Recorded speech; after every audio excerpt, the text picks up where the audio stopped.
Hi viewers, welcome to cine wallet. భారతదేశంలో అధికారిక రంగంలోని ఉద్యోగులకు మొట్టమొదట సామాజిక భద్రతను కల్పించేది ఈపీఎఫ్. ఇది నియంత్రిత ఆర్థిక వ్యవస్థ నుంచి మార్కెట్ ఆధారిత ఆర్థిక వ్యవస్థకు మారినప్పటి నుంచి ఈ పథకానికి ప్రజాదరణ బాగా పెరిగింది. అయితే ఈ పథకంలో ఉద్యోగి జీతం నుంచి బేసిక్ వరకు మొత్తం ఉంటాయి. అయితే డిఏ నుంచి 12%, యజమాని నుంచి 3.67% సహకారంతో పొదుపు చేస్తూ వస్తుంది. అయితే మీ జీతం నుంచి క్రమం తప్పకుండా విరాళాలు జమ అవుతూ మీకోసం చక్కని కార్పస్‌ను నిర్మిస్తూనే ఉంటుంది. అయితే 2024లో ఈపీఎఫ్ఓలో 8.25% వడ్డీ రేటును అందిస్తూ వస్తుంది. అయితే ఈ పథకంలో 30 ఏళ్ల పాటు క్రమం తప్పకుండా పెట్టుబడి పెడితే 10,000 ప్రాథమిక జీతంతో కోటీశ్వరులు కావచ్చు. ఈ విషయం మీకు తెలుసా?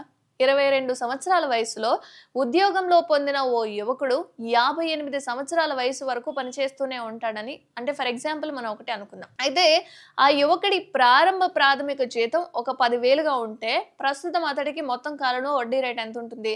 8.25% వడ్డీ అనేది వస్తుంది.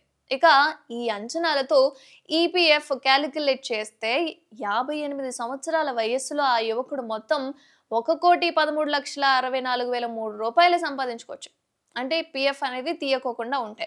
అయితే ఈ ఉద్యోగి జీతం అనేది సాధారణంగా పెరుగుతూ వస్తుంది. అయితే సంవత్సరానికి 6% జీతం పెరుగుతుంది అనుకుంటే అది మొత్తం కలిపి 58 సంవత్సరాల వయసు తర్వాత రూ. 94,45,090 అవుతది. ఆరెల్స్ లేదు అంటే 94.45. ఇంక 45 లక్షలు అంటే ఇక పాయింట్ పెట్టుకుంటే సేమ్ కాబట్టి ఒకవేళ మీరు పీఎఫ్ అనేది తీయలేదు అంటే 58 సంవత్సరాలకి రూ. 1,00,00,000 మీరు సంపాదించొచ్చు.